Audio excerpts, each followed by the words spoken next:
tarde, queridos alunos da primeira série do ensino médio. Meu nome é Marconi Cabral, sou um dos professores do Centro de Mídias e hoje estarei moderando a aula de vocês. Como a gente tem conversado durante o nosso segundo bimestre, nós estamos trabalhando o tema filosofia e outras formas de conhecimento, como o mito, a cultura, a arte, a ciência e a religião. E para abrilhantar a nossa aula, hoje nós teremos mais uma vez a professora Maria Fernanda Degan, da EFAP, e a nossa Miss Simpatia aqui das nossas aulas. Fê, é com você. Marconi, muito obrigada. Oi, gente. Boa tarde a todos. É um prazer enorme estar com todos vocês aqui de novo, com o Marconi, com todos os alunos, os professores, todo mundo que está acompanhando aí pelo aplicativo, pelo YouTube, pelo Facebook, enfim, sejam todos muito bem-vindos. Para a gente conversar um pouquinho hoje, na nossa aula de filosofia, a gente vai conversar um pouquinho sobre estética, que é um tema que eu tenho certeza que interessa a todos vocês. E eu acho que a gente pode partir, então, para o nosso primeiro slide, em que eu vou apresentar para vocês, então, os objetivos dessa nossa aula, que são, é um objetivo só, discutir a condição estética existencial dos seres humanos. Essa aula se encaixa no conteúdo de filosofia e outras formas de conhecimento, tais como mito, cultura, religião, arte e ciência. Vamos seguindo então para o próximo slide. Os conteúdos da nossa aula, ou seja, o que a gente vai ver hoje? A gente vai tentar, eu disse tentar, chegar a uma definição de estética, e a gente vai conversar também um pouquinho sobre a importância do belo e da arte para o ser humano.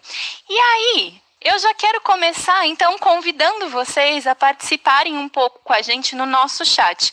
Vou dar um minutinho para vocês e eu gostaria, se possível, que vocês tentassem responder a seguinte pergunta: o que é estética? Vamos lá? Espero as respostas de vocês no chat e a gente já se encontra. Obrigado a todos pela participação. A gente agradece muito também a participação do professor Júlio, que se manifestou aqui no nosso chat. Fê, eu quero destacar aqui a colocação de 4 alunos. O primeiro deles, o Pedro Henrique, que colocou que a estética é o padrão de beleza, né? A Nicole, que fala que a estética é a beleza em si mesma, né? A Vitória colocou a estética como a aparência de algo, né? E, por fim, o Samuel Araújo, que trouxe a ideia de que a estética é aquilo que o ser humano vê de belo em si mesmo.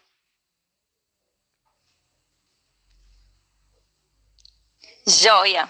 Obrigada, Marconi, obrigada a todos que participaram.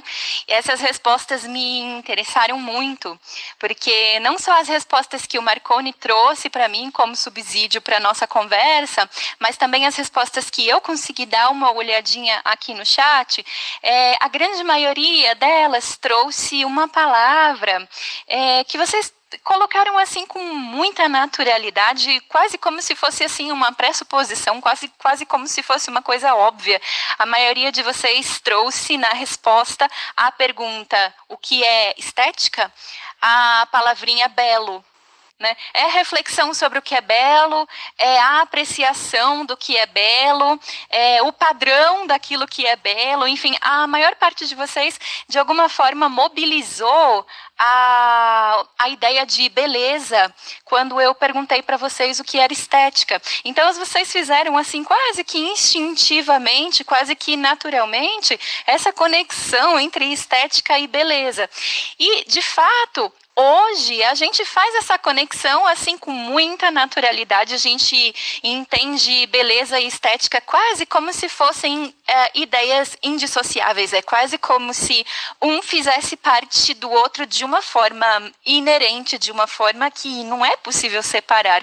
Mas eu queria contar para vocês que, apesar de hoje a gente fazer essa associação entre beleza e estética de uma forma muito natural, nem sempre foi assim, né? Para a gente começar a pensar sobre estética, a gente precisa voltar.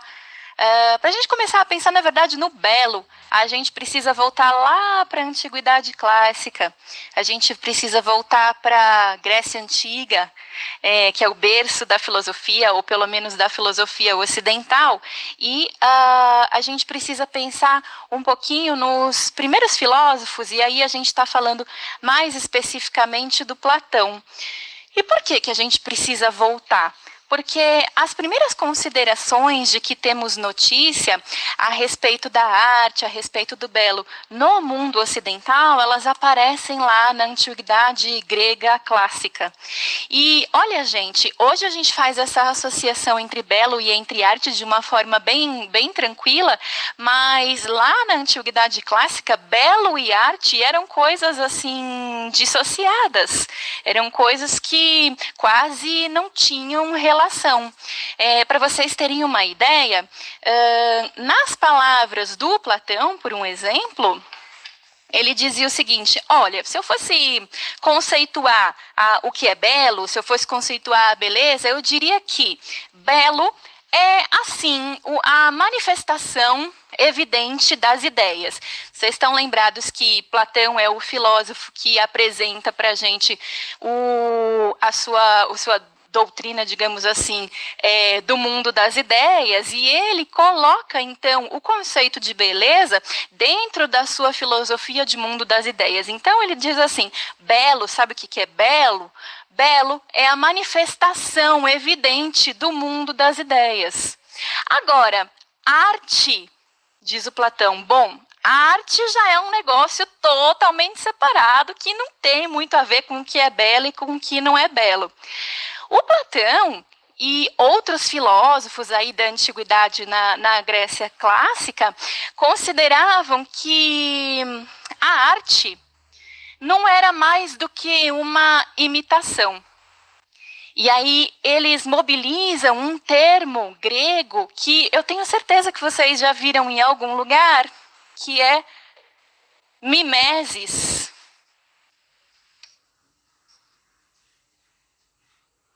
Tá ruim a caneta? Não sei se vocês conseguem enxergar. Eu vou... acho que deu. Então, a mimesis é a imitação, né? Então, eles diziam assim, a característica principal da arte é a mimesis, ela não é mais do que uma imitação. Por um exemplo, diz o Platão, quando um pintor pinta um quadro em que ele reproduz uma paisagem, e aí pode ser, de repente, sei lá, uma paisagem bucólica, muitas árvores, muitas flores, aquela presença imponente, grandiosa da natureza, quando ele pinta esse quadro, a beleza, a arte, não é do pintor, nem da habilidade do pintor. O valor dessa obra não está nas habilidades do pintor. O valor da obra está antes, na própria natureza, que nos apresenta esse espetáculo, né? Ou então, vamos pensar nas tragédias gregas, né? Vocês sabem que os gregos tinham um grande apreço pelo teatro, né? A comédia, o drama, enfim. Se a gente for pensar numa peça, né? Num teatro, uma tragédia grega,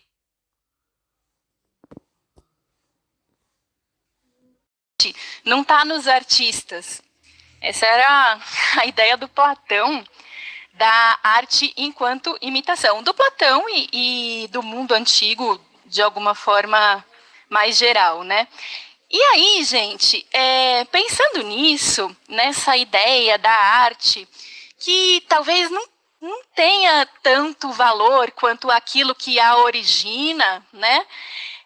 Eu me lembrei de uma discussão que foi colocada por um filósofo francês, um autor francês, né, na verdade não era um filósofo, chamado Charles Baudelaire. O Charles Baudelaire era um poeta, ele tem uma obra muito famosa, se vocês se interessarem, que se chama Flores do Mal, Les Fleurs du Mal, né? Vocês acham facilmente aí na internet. O Baudelaire, ele é um autor lá do século XIX e ele tem um determinado momento da vida dele em que ele começa a pensar sobre a fotografia. E aí, Eu vou ler para vocês um trechinho da crítica que o Baudelaire faz à fotografia. Mas eu já adianto que alguns de vocês vão ficar bem irados com essa crítica, porque hoje a gente vive um mundo em que a fotografia está presente o tempo todo, ela se espraiou, ela se popularizou de uma forma tal com a emergência da fotografia nos nossos celulares, né, que a gente quase não consegue imaginar mais viver sem a fotografia. A gente tem mídias sociais cuja única finalidade é reunir as fotografias que as pessoas tiram, né? Então, eu vou ler para vocês a crítica que ele faz à fotografia e vocês vão me dizer se não parece um pouquinho com a crítica que o Platão fazia da arte enquanto imitação, ou seja, enquanto mimeses, beleza? Vocês vão ficar irados, vão ficar nervosos, eu já alerto quando eu começar a leitura, mas que bom se vocês ficarem irados, porque filosofia que não deixa com raiva, filosofia que não entristece, filosofia que não provoca os nossos ânimos é uma filosofia meio furada. O Nietzsche falava, né? Eu gosto dos livros que são escritos com sangue e não com tinta, porque as palavras têm que vir das entranhas e não da cabeça. Então, eu vou ler o Baudelaire para vocês, prestem atenção e a gente já retorna. Só um instante, por gentileza, vou abrir aqui.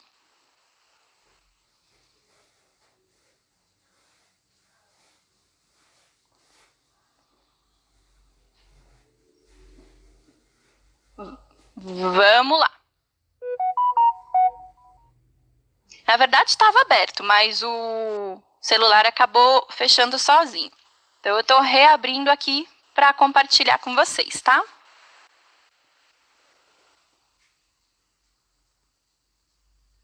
É uma pena, não vou conseguir abrir, mas vou contar para vocês.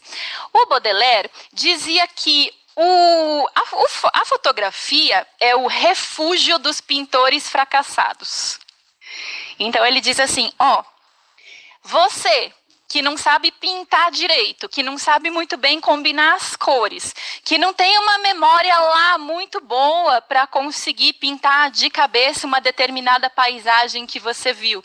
E a gente sabe que muitos pintores ao longo da história se utilizaram dessa técnica da memória. Alguns preferiam ir ao local presencialmente para tentar reproduzir com a maior fidedignidade possível o que eles estavam vendo, mas outros preferiam dar esse toque especial da memória, que seria o de tentar acrescentar algumas coisas mais pessoais, aquilo que eles não se lembrassem, de que eles não se lembrassem com tanta fidedignidade, né?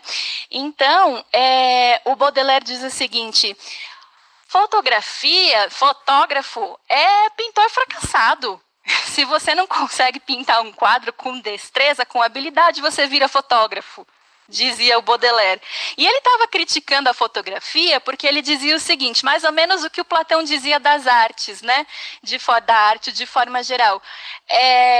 Você não tem nenhum trabalho artístico, você não tem nenhum trabalho adicional, a não ser o de ir lá, clicar, apertar um botãozinho e obter uma cópia. Ou seja, uma imitação, uma mimesis da realidade. Talvez, dizia o Baudelaire, o único valor que a gente possa dar para um fotógrafo seja o de que ele tem, de repente, um bom olhar, ele consegue escolher bem os lugares que ele vai fotografar, mas só isso, porque todo o resto do trabalho é a realidade que faz. Então, uma determinada paisagem, eu vou lá, fotografo essa paisagem, dizia o Baudelaire. O valor dessa fotografia não está no clique do fotógrafo, não está tanto no jeito como o fotógrafo se posicionou. O valor está na paisagem, que já é bela por si só. Então, essa é a crítica que o Baudelaire faz à fotografia e que eu encontro alguma semelhança.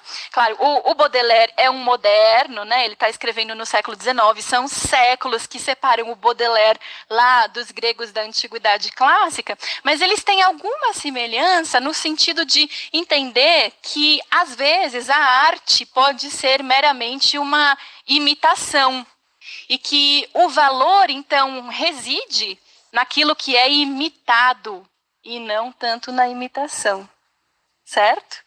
Então, só para vocês entenderem que, olha só, quando vocês me respondem na pergunta o que é estética, quando vocês me respondem é o estudo do belo, é a apreciação do belo, é a fruição do belo, quando vocês me respondem isso, fazem essa conexão quase automática com a beleza, eu só queria que vocês entendessem que nem sempre foi assim.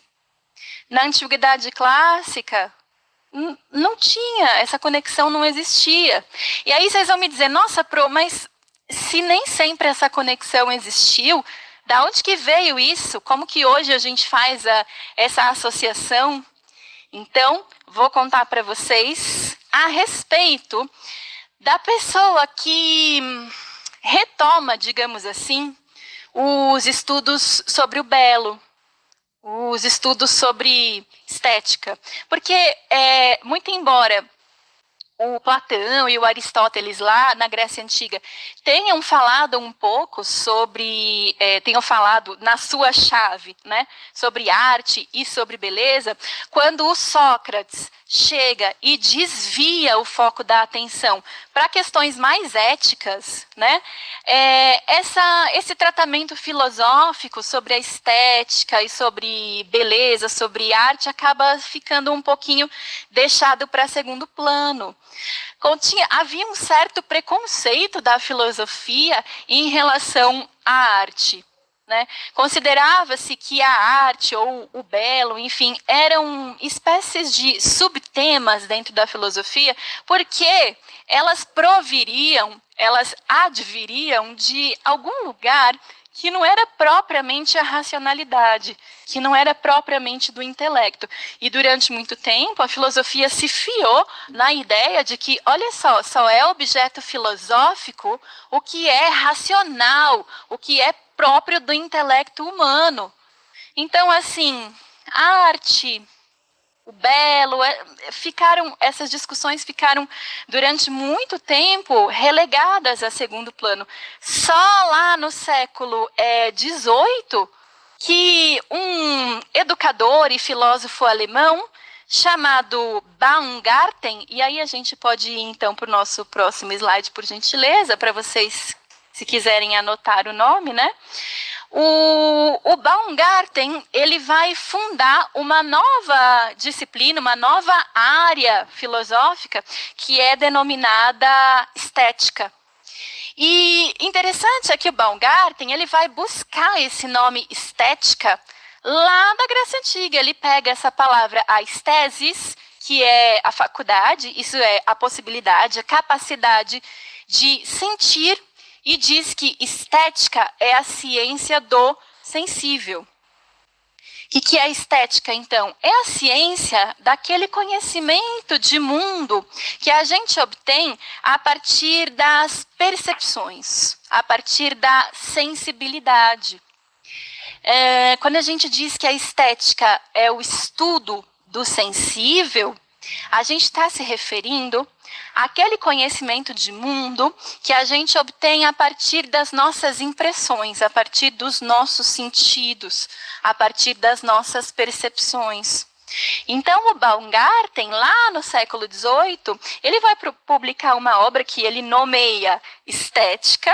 Ele cria esse termo, na verdade, e ele diz o seguinte: a gente precisa trazer de volta à luz da percepção, da discussão, do debate, do tratamento filosófico, de novo, a ideia da beleza. Vamos conversar sobre o que é beleza, vamos discutir o que é beleza, vamos conversar sobre arte, vamos discutir o que é arte.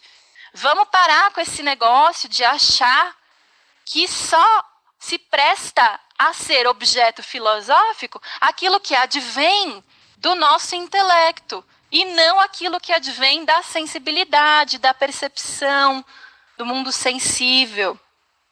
Então, o Baumgarten, ele, digamos assim, abre um terreno, abre toda uma nova área para que outros estudiosos possam vir depois e já encontrando uma nova disciplina, que ele chama de filosofia estética, que, se não já propriamente consolidada, vai se consolidando a partir dessa abertura de caminho e dessa retomada da relevância, da importância do que é belo, do que é arte dentro do campo filosófico. Né? Um dos que entram nessa seara que é aberta pelo Baumgarten é um filósofo alemão chamado Immanuel Kant. O Kant, bom, eu tenho certeza que alguns de vocês já ouviram muito falar, e o Kant, ele tem algumas semelhanças com o Baumgarten no entendimento, né, do que é belo e do que é arte, mas o Kant, ele dá um passinho além do que o Baumgarten tinha feito, porque ele introduz nas discussões filosóficas sobre estética uma coisa que ele chama de juízo estético. E o que é o juízo estético? Bom, ele tá assim, pode ser resumido na frase: isso é belo. Quando eu olho para uma coisa e falo isso é belo, eu estou, na verdade, segundo Kant, tentando expressar em palavras o sentimento de prazer que aquela coisa me causa ou me causou. Né? O que eu espero quando eu digo isto é belo, quando eu faço, né, o gesto de apontar para uma coisa e nomeá-la como bela? Eu espero que outras pessoas concordem comigo. Eu espero que outras pessoas possam experimentar o mesmo prazer que eu experimento quando eu olho para alguma coisa que me causa essa sensação. E, sabe, gente, essa sensação do juízo estético, né, de dizer isto é belo, é uma sensação que a gente tem muitas vezes no decorrer da nossa vida e que depois a gente denomina como sensação do sublime, uma sensação de estar diante de alguma coisa que é quase inominável, tanto que aquilo nos toca de alguma forma que a gente não sabe muito bem como expressar em palavras. Isso acontece quando a gente ouve uma música que nos toca sobremaneira, quando a gente se depara com uma obra de arte que tem um efeito poderoso sobre nós, essa experiência do sublime, né? E aí, depois, então, quer dizer, o Baumgarten e o Kant, na modernidade, eles juntam de novo o belo e a arte, que tinham sido separados lá na antiguidade clássica. Né? Eles juntam, eles dizem, se a gente quer falar sobre arte, a gente tem que falar sobre o que é o belo, como as pessoas entendem o que é belo. O belo é universal? Uma coisa que uma pessoa julga belo, será que a outra também tem que julgar? Existe alguma espécie de beleza universal? Existe algum objeto no mundo que seja unanimemente belo? Que se você colocar diante de uma pessoa, diante das 8 bilhões de pessoas que existem no mundo, todas elas apontarão, farão o juízo estético do Kant, dizendo isso é belo? Será que existe essa universalidade da beleza? Isso tudo é discussão, é objeto da discussão filosófica. Até hoje, porque as mais variadas respostas podem ser dadas para essas questões, para essas perguntas. Mas o que a gente precisa ter em mente é que na modernidade, no século XVIII, a gente finalmente junta a discussão sobre beleza e a discussão sobre arte, que tinham andado separadas. E que, na verdade, nem tinham andado muito, porque elas estavam assim relegadas a segundo plano no âmbito da filosofia, né? Havia um preconceito, não se discutia o que era arte, não se discutia o que era beleza, preferia-se prender-se a conceitos mais abstratos, mais duros, digamos assim, né? E aí, depois da modernidade, quando a gente vai chegando, vamos nos aproximando do nosso momento atual, a gente tem o que se chama de pensadores contemporâneos, filósofos contemporâneos, que vão aí dando alguns passos mais à frente. Daí eles vão dizer o seguinte, ó, a gente vai pensar estética, tá, beleza, só que assim, estética não é só o que é belo. Estética não é só o estudo do belo, o estudo, né, do que se considera belo. Eu posso fazer estética, por exemplo, pensando em alguns tipos de arte que hoje, segundo os valores que a gente tem hoje, nem seriam consideradas belos, mas não deixam de serem considerados arte, né? E aí, para a gente pensar um pouquinho sobre isso, eu quero convidar vocês a fazer comigo um tour virtual. É um tour que nós aqui da Secretaria da Educação, muito humildemente, pedimos autorização do Ministério da Cultura da França para conseguir mostrar para vocês. Esse tour que a gente vai fazer, que eu vou pôr na tela para vocês daqui a pouquinho, ele vai acontecer em uma caverna que fica na região de Chauvet, no sul da França. Essa caverna, gente, ela foi descoberta no ano de 1994 por alguns espeleólogos. Sabem o que é espeleologia? É o estudo das cavernas e das grutas, né? Então, essa caverna de Chauvet, ela foi descoberta em 94 por alguns espeleólogos que estavam passando ali por aquela região, e logo uma universidade foi avisada da existência daquela caverna, e aí, gente, os franceses, eles enlouqueceram, porque eles encontraram ali dentro pinturas que datavam de 36 mil anos atrás. Para os franceses, foi um furor, foi uma sensação similar à que eles tinham sentido muito tempo antes, em 1942, quando eles tinham descoberto uma caverna chamada Lascaux. Em Lascaux, eles acharam pinturas rupestres datadas de 17 mil anos atrás. Naquela época, eles já tinham ficado alvoroçados. Agora, vocês imaginem o que eles não sentiram quando descobriram Chauvet. As pinturas de Chauvet, elas têm o dobro da idade das pinturas de Lascaux. Vocês imaginem como não foi recebida essa notícia pela universidade, pela sociedade francesa em geral. E aí, essa caverna, ela está disponível para a gente visitar, fazer um tour virtual. E eu quero convidá-los, então, a fazer esse tour virtual comigo. Tudo bem? Eu acessei aqui o site do Ministério da Cultura francês.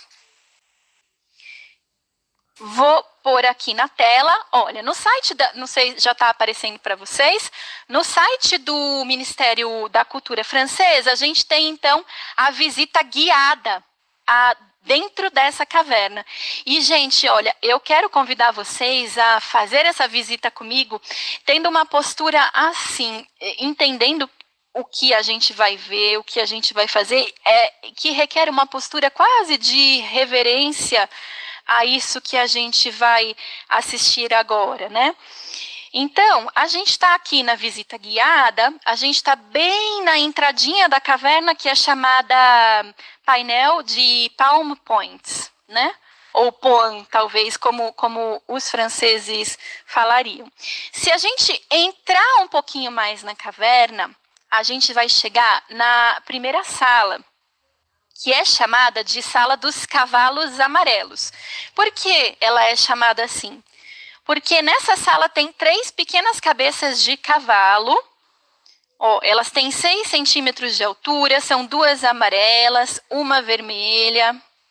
Elas são pontilhadas. Gente, pensa, 36 mil anos atrás eles já tinham descoberto corante.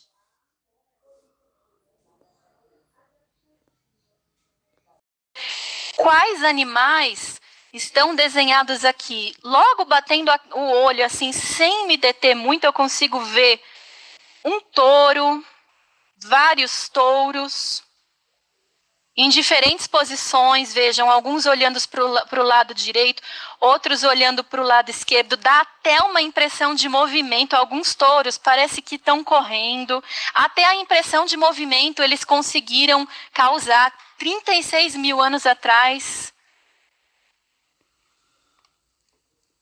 Vejam aqui,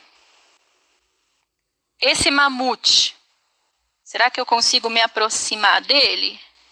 Opa! Será que eu consigo me aproximar do mamute para mostrar para vocês? Gente, se vocês quiserem fazer esse tour em casa, é só entrar no site do Ministério da Cultura da França.